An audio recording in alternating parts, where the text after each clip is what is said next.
Blood pressure, क्या? Blood pressure. तो मैंने बताया सामान्य व्यक्ति का जो रक्तदाब होता है वो कितना होता है, 120 से 120 से 80 mmHg, ठीक है, mmHg। और मैंने बताया कि जो 120 होता है वो सिस्टोलिक होता है और जो 80 होता है वो कहते हैं डायस्टोलिक होता है। क्या होता है? डायस्टोलिक होता है, ठीक है मेरे दोस्तों। अगर मैंने बात करी कि रक्तदाब को मापने का यंत्र, तो इसको जो मापने का यंत्र मेरे दोस्तों क्या होता है, मैनोमीटर।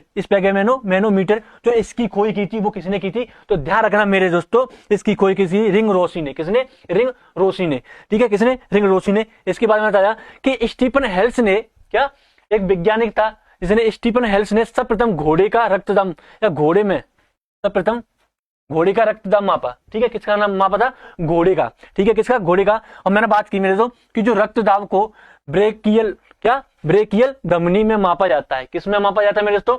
ब्रेकियल धमनी में मापा जाता है। इसके बाद मैंने दो शब्द से लिखा है मैंने, हाइपरटेंशन और हाइपोटेंशन। हाइपरटेंशन और हाइपोटेंशन क्या होता है? जो हाइपरटेंशन है मेरे दोस्तों, उसका क्या मतलब है कि रक्तदाब का सामान्य से अधिक हो जाना।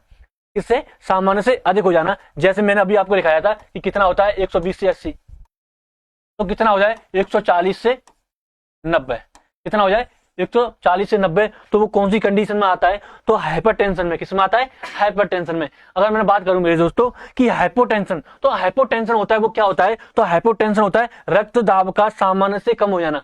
जो रक्तदाब है जो सामान्य में इतना है, सामान्य से क्या हो जाना? कम हो जाना। 90 से 60 हो जाना, 90 से 70 हो जाना, क्या कहलाता है? हाइपरटेंशन कहलाता है। क्या कहलाता है? हाइपरटेंशन कहलाता है। क्या कहलाता है? हाइपरटेंशन कहलाता है। अगर मैं बात करूं मेरे दोस्तों कि किसकी, नाड़ी दर, जिसे क्या बोलते हैं? पल्स रेट बोलते हैं। क्या बोलते हैं? पल्स रेट बोलते हैं। क्या बोलते हैं? पल्स रेट बोलते हैं। कि सामान्य व्यक्ति में जो पल्स रेट है, मैंने बताया कि डॉक्टर के पास जाते हैं तो आपको ये पल्स चेक करता है। क्या करता है? पल्स चेक करता है। इसकी नाड़ी देखता है कि ये सही धड़क रही है या नहीं धड़क रही है। और जो सामान्य व्यक्ति में कितनी होती है?